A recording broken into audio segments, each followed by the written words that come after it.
when I spoke to John about speaking to this group about hiring veterans and what veterans bring to the table, I asked him if I could share a little bit from my book, The Leadership Connection, because I feel that when I got out of the Marine Corps, that's what I brought to corporate America, and to help get some successes there. But I always like to share a little of my background first, and I know our time is really limited tonight, but I wanted to give you a little bit of my background and also leave you with some gold nuggets today. Some things that you can take back, some concepts, some strategies and techniques you can take back to your business, to your teams, to start achieving greater results right now. So let me just start off a little bit with my background. And like Nick said, I was in the Marine Corps also, and I took a different career path than Nick. So in the Marine Corps, I called him sir, and I had to salute him. So it's nice that I don't have to do that anymore, and he's courteous with me. But I enlisted in the Marine Corps in 1987. Ronald Reagan was my commander-in-chief. And unlike the Marines who are enlisting today and the young men and women who are enlisting today, I enlisted during peacetime. We were not at war. Okay, and I went in open contract, and as a recruiter, Nick understands that, and that's why he's laughing right now. I did go to see my recruiter, and I did raise my hand and say, I want to be a Marine. He said, what kind of job do you want to do? I said, I don't know, I just want to be a Marine. He goes, we can take care of that for you. So they signed me right up, and on August 24th, 1987, 3 weeks after my 18th birthday, I entered Marine Corps boot camp. And I'm going to share with you 4 gentlemen who I like to say helped to beat or train me as a leader. And so my experience in the Marine Corps, I was a member of Platoon 1095. And these 4 gentlemen, affectionately known as our drill instructors, has anybody seen Full Metal Jacket? Yeah. So Full Metal Jacket was in the theater when I enlisted.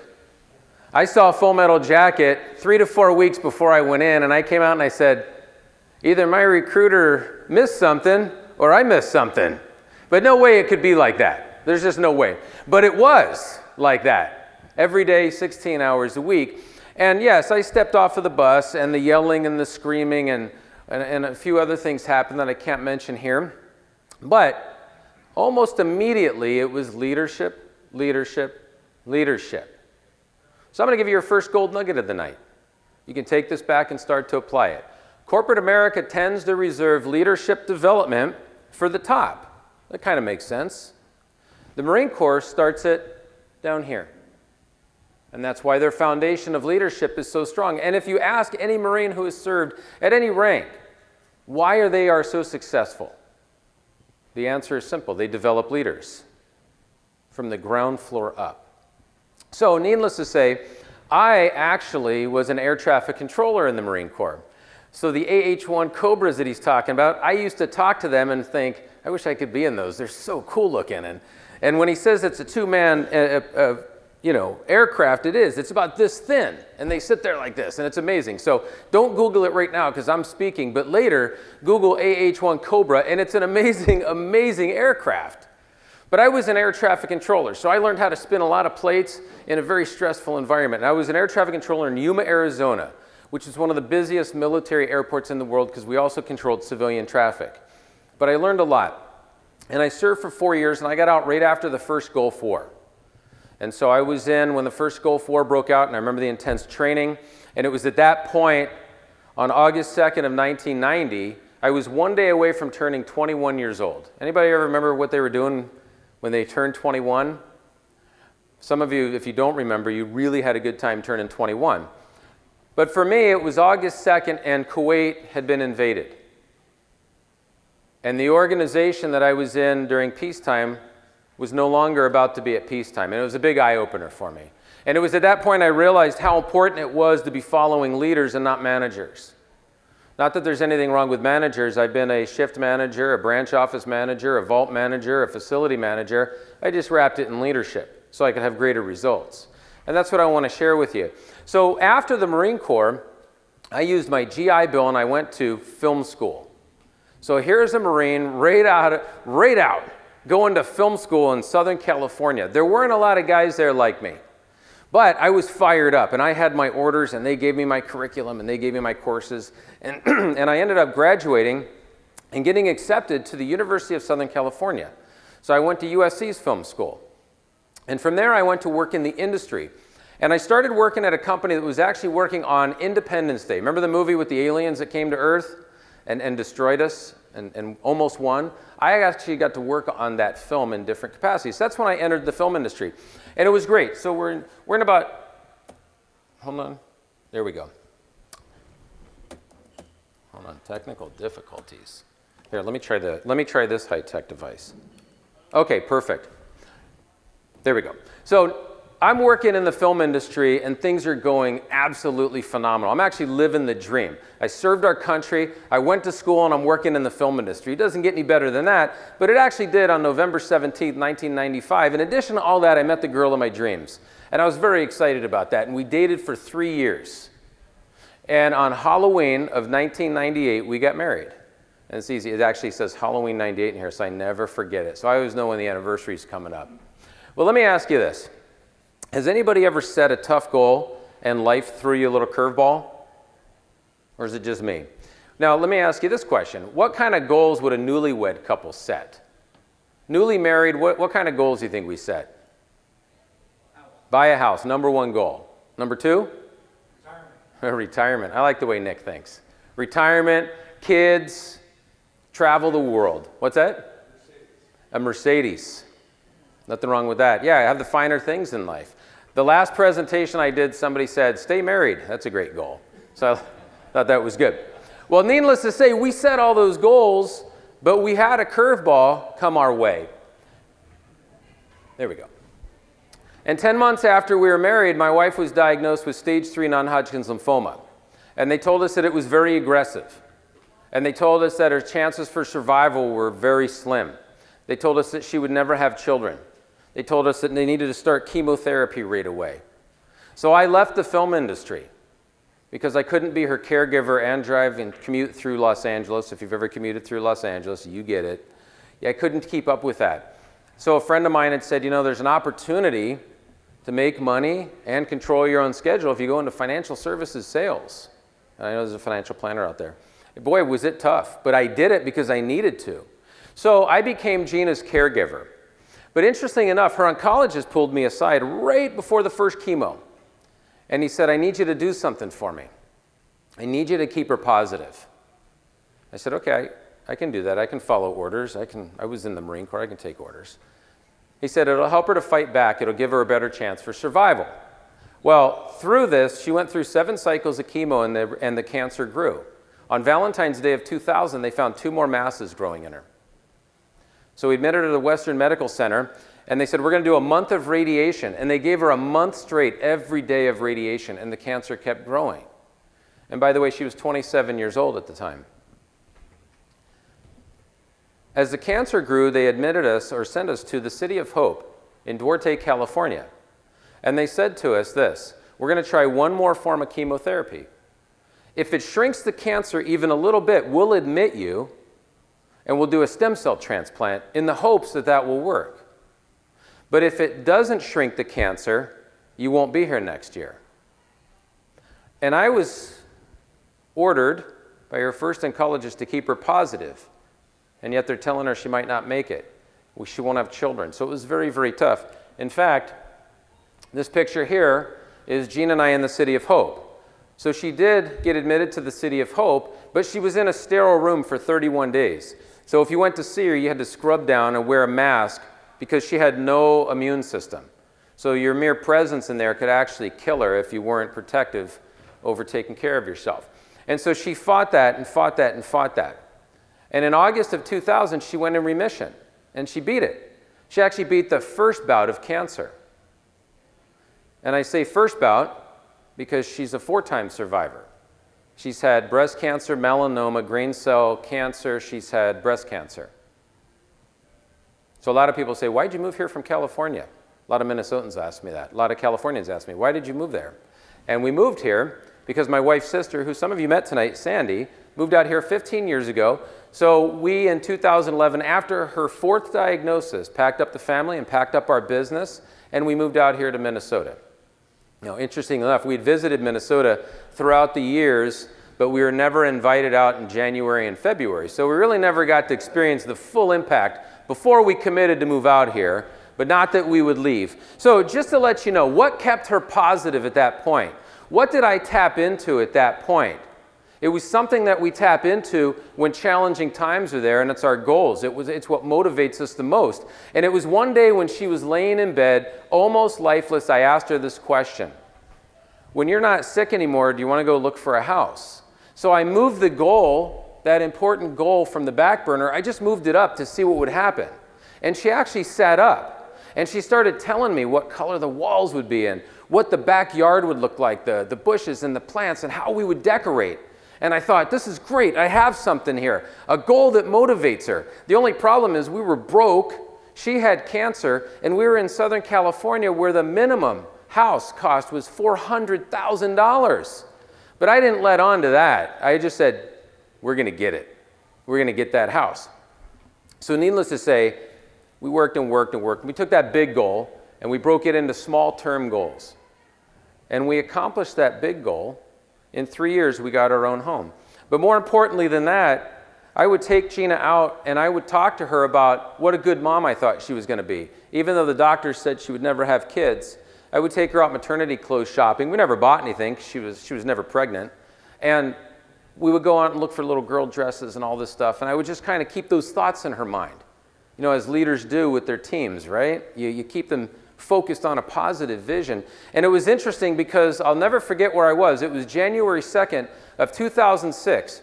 I was the vice president of a company in Santa Monica, California, and my wife called me and said she had 2 tests taken. One was for cancer, and it came back negative. I said, great. I said, well, what was the other test for? And she said, that test was for pregnancy, and it came back positive. So 6 years after she was diagnosed, and for that whole entire run, when they told her she would never have children, we were blessed with a little girl. And I like to say thank you. Thank you. And I'm not saying that goal setting or accomplishing goals cures cancer. I don't. But I did find that goal setting helped her stay focused and positive. And as a leader in my household, I used those goals to help stay focused and positive during the toughest of times. So needless to say, that's my family. There's Gina now. We've actually switched haircuts. So, you know, but hey, that's what Mother Nature does to you. And that's Erica. Erica turned 9 August 2nd. So needless to say, we learned a lot from this experience. I tapped into a lot of the military, the Marine Corps principles during these tough times. And I learned that no matter what comes your way, no matter what challenges you face personally or professionally, you can control 2 things all the time. You can control your thoughts and your actions. And in 2008, I said, you know what? I've got to take this message out and I've got to help people. And so I created a company called Think Great. And so since 2008, I've been sharing a message on goal setting for personal goals, professional goals, small goals, big goals. And it's actually transformed into business coaching, where I go in and I work with businesses. And I work with them to achieve greater results. And as Nick said, I've spoke to the Marine Corps. They were actually my first client. The Marine Corps, the Air National Guard, the American Cancer Society, Sam's Club, Best Buy, Transamerica, all these different companies, very different focuses, but they all have one thing in common. Would you agree with me that every business, including the ones out here right now, want to achieve greater results? Every organization wants greater results. Would we agree with that? Okay. And the best way to get those results is by building a strong foundation of leadership. And the best way to build a strong foundation of leadership is to introduce veterans into your business. Nick had already mentioned that I don't know the exact stats on how much money is spent to develop the leaders in the military, but I'm going to say it's a lot. A lot of money every year gets spent by our government to provide the highest levels of training on leadership, discipline, integrity, accomplishing missions. And that money came from you. Your taxes pay for it. When you put a veteran into your ranks, you get a return on that investment. I had the opportunity to get back into the film industry. And a business owner looked at my resume and saw Marine Corps at the top. And he said, I would like to learn more about leadership. I said, I'd like to be hired and tell you about leadership. And he hired me and he says, well, this is what I want to do. I want to double sales. And he said, with your sales background and leadership background and film industry background, it was a post-production company. We worked with HBO and Paramount and all these great companies. He said, how should we go about this? And I said, well, I believe you should build a leadership team that can support your sales goals. He says, I like that. Now, unfortunately, we didn't double sales, we tripled it. We increased sales by 300%. We increased our error ratio from 15% to 0.35%, and our margins shot through the roof. And then we opened another facility right by Disneyland, home office in Burbank. And we focused on leadership, and that's how important leadership is. And yes, we were a very high-tech industry. And so right now, I'm just going to share with you some basic concepts out of how I applied that to this organization of technical engineers and how we created a team of high-tech leaders using some Marine Corps principles. So for starters, let me ask you this. In your company right now, whether you hire a veteran or you don't hire a veteran, you hire people to a position, right? Would we all agree with that? And every position should serve a purpose. So we're all in agreement there. I would challenge you to think that every leadership position should serve an elite purpose. And here's what I've defined as those elite purposes. Leaders are here for a reason. Veterans can help you to achieve this faster because of their training, but we're here to enhance perceptions of the team. We have to start with that. When I was in boot camp, or Nick was at OCS, they certainly enhanced our perceptions, wouldn't you say? Yes, and it wasn't a very pleasant method, but our perceptions were enhanced. Then they elevated priorities. Then they empowered the people. That's third, by the way. You can't empower anybody unless you've enhanced their perceptions. Would you agree with that? Leaders know how to change the way people see things. I'll give you another gold nugget real quick, too. Sight is seeing what's in front of you. Vision is seeing what's ahead of you. Leaders constantly share vision. Constantly share vision. And we know how to do that having served. You empower people and you exceed possibilities. Why achieve status quo when you can go above and beyond that? But how are we going to get to that? I'm going to leave you with 4 amazing gold nuggets today on leadership definition, how to define it in your organizations, how to create dynamic communication, the importance of goals, as I found out firsthand personally, and how to develop a unifying culture. Culture is a big buzzword in corporate, would you agree? But not everybody can define it. Not everyone can create one, but you all have one. It could be dismal, it could be mediocre, it could be excellent, but we all have a culture. So how do we do this? Let's just talk about perception. How do most team members view leadership or view management? Does any of this ring a bell? Have you ever heard this perception before? Everything rolls downhill. You know why? Here's your next gold nugget. How many leaders do we have in here? Anyone in a leadership position? Keep your hand up if you like to be managed. You like being managed? Micromanaged, macromanaged, properly managed. Nobody likes being managed when they could be led. Would you agree with that? That's why the chain of command in most civilian businesses looks like this. It's because they're being managed. They're not being led. You've got to invest the time in your people to lead them. And how do you do that? Well, you got to define it. So what is leadership? So let me just say this. You know how the dictionary defines leadership? They have the most basic definition. It's holding the office or position of a leader. That's it. Like, by that definition, we could all qualify. So the most important question is not what is leadership. The most important question is, what does it mean to be a leader in your organization? That's the big question. When I train companies and I sit down and I come to this front table and there's 4 leaders there, and I ask the question, what does it mean to be a leader in your organization? I ask the same question to 4 people, I get 4 different answers back. Isn't that crazy? There's no unified definition of leadership among most organizations, and then they wonder why they get different leadership results. So the first thing you've got to do is define what it means to be a leader. So let me give you my definition, and maybe this will help in your organization. A leader is a person who clearly outlines a specified destination. Here's where we're going. Doesn't it make sense if you're leading somebody that they're following you? And if they're following you, you're going somewhere. Would you agree with that? Where are you going? If you are in a leadership role, where are you going? You may not be able to answer that right now, but it doesn't mean your team's not asking the question. Where are we going? Why are we following him? Where's she leading us to? clearly outlines a specified destination, guides people there by course correcting, which means leadership is hands-on. Leadership is not barking orders and then good luck to you. Nick, here's what you do, good luck. No, it's course correcting and adhering to the greater purpose behind the goals necessary for success. Yeah, leadership and goals are almost used interchangeably, and there's a reason for that. They link together. So this week, develop that definition of what it means to be a leader in your organization. When I train companies, I say, I'm going to share with you the 14 leadership traits of the Marine Corps. And a lot of them say, well, I don't know about bringing military leadership traits into our organization. And then I share it, and I'll challenge you with the same thing that I challenge them with. Nick mentioned acronyms. There's an acronym for this. It's called JJ Did Tie Buckle. And it's so that we can never forget what our leadership traits are. And there's 14 of them.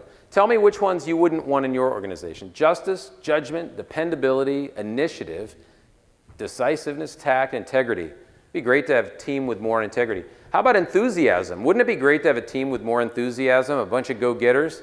Bearing, unselfishness, courage, knowledge, loyalty, and endurance. Let me circle back to enthusiasm.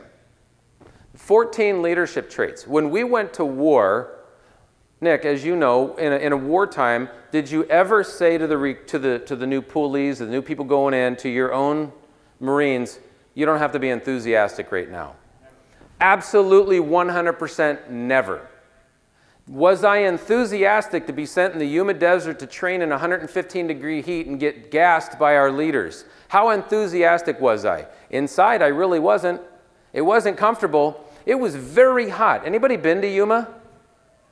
Yeah, it shouldn't even be there. I mean, it changed my DNA. Like, I grew up in Southern California, and it used to be hot in Southern California. This is no joke. I got stationed in Yuma, Arizona through 3 summers. And when I went back home to California, it seemed cool. It was no longer hot anymore. It changed me. But needless to say, when war was declared, our leaders didn't backtrack and say there's only 13 now. They actually focused more on enthusiasm. Was I enthusiastic about war? No. Was I enthusiastic about being trained to give my buddy 2-Pam chloride when he got gassed, which is an injection shot to save his life? I wasn't as enthusiastic as that as I was to make sure that Nick knew how to give it to me. However, I'll tell you what I was enthusiastic about. Helping the Marine to my left and to my right. That I was enthusiastic about. Helping the person to my left and the person to my right. What if you could bring that into your business? Having somebody come in there that understands how to take care of their team. And they're unwavering. That's powerful stuff. I would like those people on my team. So those are the 14 leadership traits. Now, I don't have a lot of time. I knew I was going to get a hoorah out there. I'm going to tell you real quickly about dynamic communication, and I'm going to ask you if you are communicating dynamically in your organization. This is Chesty Puller, Lewis B. Puller. He started off as an enlisted man, and he fought in the bloodiest battles of World War II and Korea. And he rose to the ranks of 3-star general. He's also the most decorated man in Marine Corps history. In fact, most mascots are named Chesty. Marines often say at night, "Good night, Chesty," wherever you are. I subscribe to an online magazine, or I used to, because now it's Semper Fi Marine, so don't let Bill see this video. I used to subscribe to a magazine called Sergeant Grit. And in order to get all your Marine Corps memorabilia, it says, if we don't have it, Chesty wouldn't have wanted it. That's how important it was to him. But I want to just ask you to do me a favor for a second. Think for a minute that you're an 18-year-old Marine. You're 18 years old, you're thousands of miles from home, you're in Korea. It's sub-zero temperatures, it's frozen out there, it's cold. Minnesotans, don't you get that? Like, you understand what that is. When I say this presentation in California, they assume I'm talking like it must be around 50, right? When you say cold. No, I'm talking sub-zero temperatures. In fact, they call the Chosin Reservoir the Frozen Chosin. And these men were starving. They didn't have the food, the resources they needed. So at that point in time, you'd be pretty excited to hear from your leader, right? And so here's what Chesty said to his men. They're in front of us, they're behind us, and we're flanked on both sides by an enemy that outnumbers us 29-1. Is there any misunderstanding there? Is there any miscommunication there? If you were that young Marine thousands of miles from home, frozen, what would you think right now? We're screwed. But Chesty was a really dynamic leader. So he took crystal clear communication to the next level, and he added 7 words. And he said, they can't get away from us now. And 1st Battalion Marines destroyed 7 battalions of enemy soldiers. And many of those, not many, some of those men are still alive today. They're known as the chosen few. What are your 7 words as leaders? What do you say when the chips are down? And I'm going to make an assumption here, and I might be wrong. Your worst day at work may never have been that bad. I mean, I could be wrong, but probably not. But when the chips are down, when it's at the darkest hour, what are you saying to your team? To inspire them, to motivate them, to move them forward. That's what veterans bring to the table. Now, let me ask you this. Do you think Chesty had a specified destination? Where was he telling his Marines they're going to go after they win? Marines, we're going to go where? Where do you think they wanted to go? Disneyland would have been good. Home.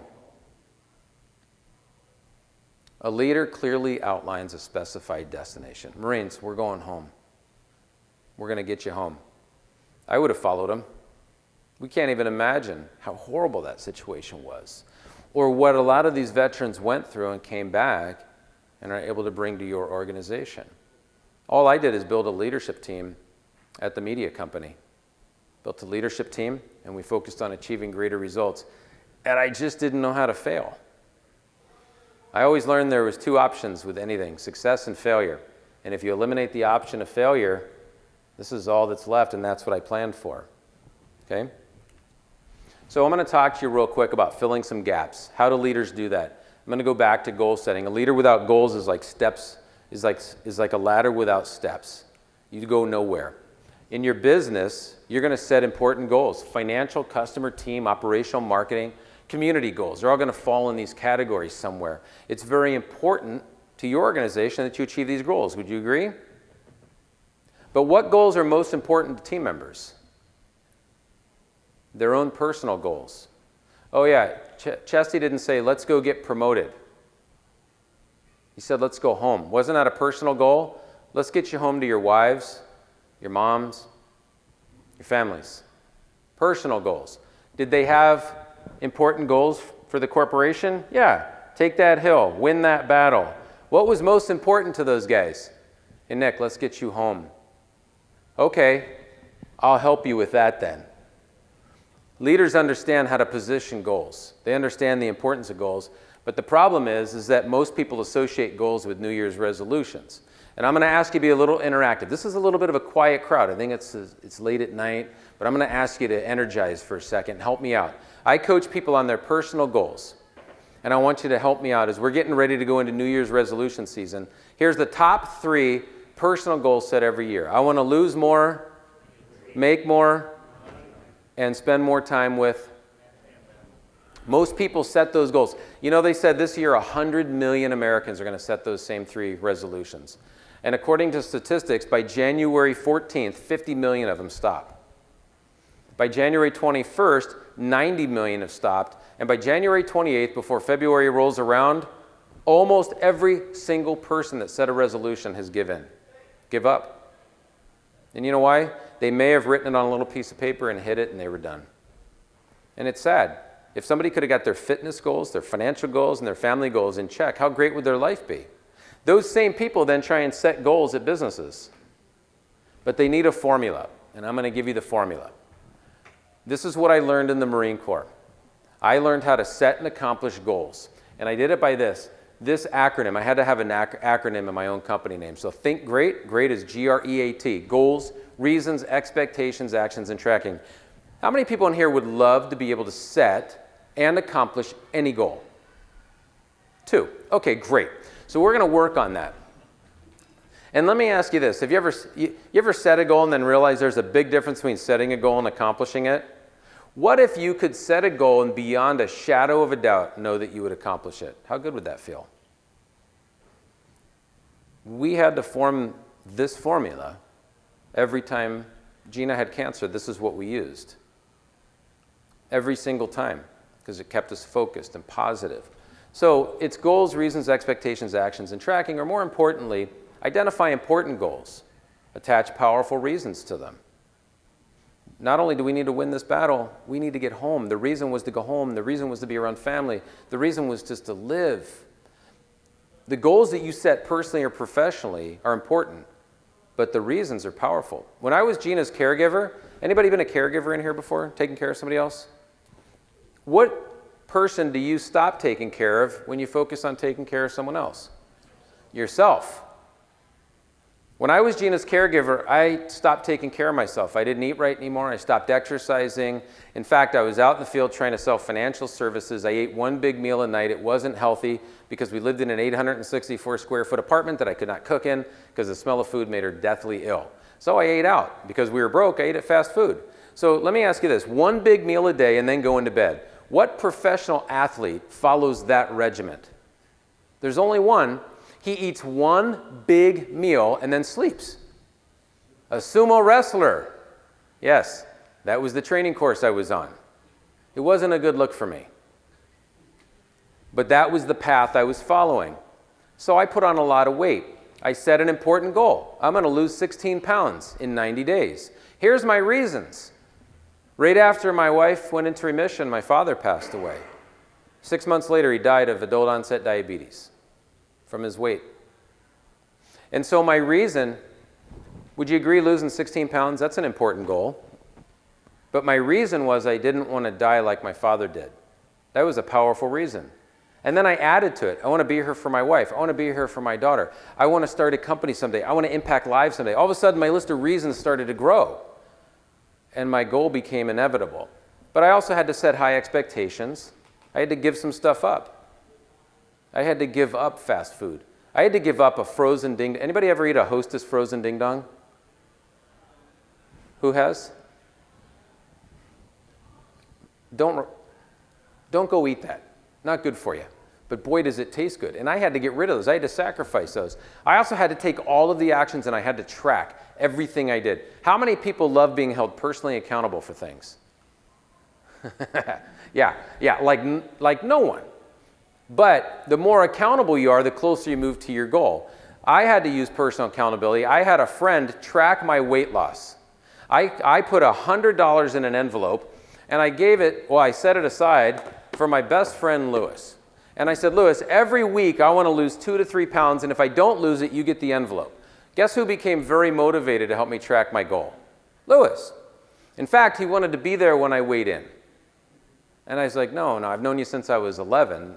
I'll tell you the truth. He goes, no, I'm just doing it to help support you. And I only lost the envelope once. But because I tracked it and I had someone else help me track it, I didn't lose 16 pounds in 90 days. I lost 42 pounds in 90 days. Why hit your goals when you can exceed them, right? Why do that? If you have the option to hit your goal or exceed your goal, why settle for good when you could have great? Status quo, status grow. It's all perceptions, right? So when you track your goals, you can exceed them. And I'm going to share a little goal that was set by our nation in 1961. Anybody know what that is? It's correct, it's the moon. It's not a trick question. What goal was set in 1961 by our Commander-in-Chief, President Kennedy? Land a man on the moon and, return him home. So let's say we have 3 astronauts here. What part of that goal means the most to you? Home. I'd like to come home. So think about this for a second. Does anybody know the names of the astronauts? Buzz Aldrin, Neil Armstrong. Who was the guy that didn't get off the spacecraft? All he had to do was this, right? And get back on, he'd be a household name like the other 2. Michael Collins, okay? If you ever have the chance to step off of the spacecraft and touch the moon, do it and you'll be a household name. He didn't, he stayed in, but I get it, he had orders. But needless to say, the goal was so important it outlived Kennedy. He was assassinated. And the goal went on, and in 1969 they were getting ready to leave. And this is what we had to tell them. We'd like to send you 250,000 miles away. We've never been there before. Will you go? Just to keep things in perspective, the cell phone you have in your pocket has more intel in it than NASA had at the time in the entire building. Why don't you go? Okay. Well, you're probably going to be off course 70% of the time. And if you pass the moon, if we overshoot it, we're not technically savvy enough to have you turn around and come back. You're just going to keep going. So like we're in 2015, 1969, they go. If they overshot the moon, they'd still be going and looking like that. Luckily, you don't decompose in space. So they went. Think about this. If they miss the moon, they don't come home. How stressed do you get when you miss the off-ramp on a freeway? Big time stress, because your GPS, you have to hear her recalculate, right? Like, this is going to cost me 2 minutes. So needless to say, they went and they made it back, and the reason they went was this guy here, Steve Bales. He tracked them every step of the way. In fact, when they were awarded the Presidential Medal of Freedom, he was awarded the Achievement Award for NASA. He tracked them, he course-corrected them, he actually took over their flight and helped guide them down and lift them off. In fact, the president actually said of him, when others would say wait, when others would say stop, he said go. That's how important it is to have people help track you. So last but not least, one of the most important components in the military is our culture. What's the oldest company we have in here right now? Are there any businesses in here over 50 years old? Over 75? Over 100? How old? 150. What company? Thrivent Financial. 150 years old. Oh. 150. 115. 125. Both old companies. Good companies, but old. You're doing something right. The Marine Corps has been doing what they're doing since 1775. Going on 240, and Nick looks really good for 240. Really, really good. But for 240 years, they've focused on their culture. And they focus on it by having leaders pay particular attention to it. In fact, we could sum up what our culture is by a very simple phrase called esprit de corps, the spirit of the Corps. I got out of the Marine Corps in 1991, yet I still feel like I'm a member of it. That's how powerful that culture is. So leaders help to mold and shape culture. Why would you want veterans in your organization? They understand culture. They understand it. And here's the power of culture. That's a tomato seed or a bunch of tomato seeds. Would you believe it if I told you I could take a seed that small, plant it, and in the right environment, I could get that to miraculously grow to 350 feet tall, 50 feet wide, and weigh 50 million tons? Does that even seem possible? Does that seem doable from something that small? If I took the seed of a coastal redwood and I planted it between Northern California and Southern Oregon, 50 miles inland, that's what you get. That's the power of leadership. There's no natural leaders and there's no born leaders. It's a learned behavior. I was taught leadership. I didn't show up in boot camp. I wish it had happened this way, but I didn't show up in boot camp and the 4 drill instructor's like, wow, so glad you're here. You're going to be a great leader. I mean, it doesn't even sound like anything that would come out of their mouths. It doesn't happen like that. Leadership is learned and it's grown and it's developed. And you know what the interesting part here? Do you know that each tree has a higher likelihood of survival if it grows near another tree? Closer to. It's the same thing with leadership. That's why, regardless of what industry you're in the people business. Leadership is all about people. You want to know the difference between management and leadership? I learned this in the Corps as an air traffic controller. Do you know how many management courses I went through in the Marine Corps? 0. Because they taught us to manage the work and lead the people. Many organizations get that backwards. Nobody wants to be managed, but they would love to be led. When it's important, you lead. Moses didn't manage his people out of Egypt, did he? If I recall, he led them. They were following him to a specified destination, course correcting and adhering to the goals necessary for success. And I think they followed him for what, 40 years? Long time. Major commitment. I'm not expecting your teams to follow you that long, but if the destination is that important, perhaps they will. So what do you control in your business? You control your greenhouse. I tried to plant a cactus out here from California. Didn't work out too well. But next to it, next to that dead carcass of a cactus, I did plant a blue spruce in my backyard. And that's doing just fine. The environment supports it. Right now, your business, your teams, your company, it's growing exactly what your environment allows. And the environment is controlled by leaders. Or maybe it's not, but it should be. And so when you focus on building and developing leaders, they focus on creating a culture. I'm going to be going to the Marine Corps Ball this year. I got out in 1991. It was a long time ago. I still need to be around that culture. I still need to be around my fellow Marines. Now, I'm not saying you're going to have a ball that you're going to go to every year at your business. Not that it's a bad idea, but wouldn't you like that type of unifying culture? So let me leave you with this. What do leaders focus on in their environments? They control attitude. There were plenty of attitude checks in the Marine Corps. Every day, check your attitude. Excellence, a commitment to excellence. Leaders focus on that. They also focus on getting their teams to take initiative. They have an outcome.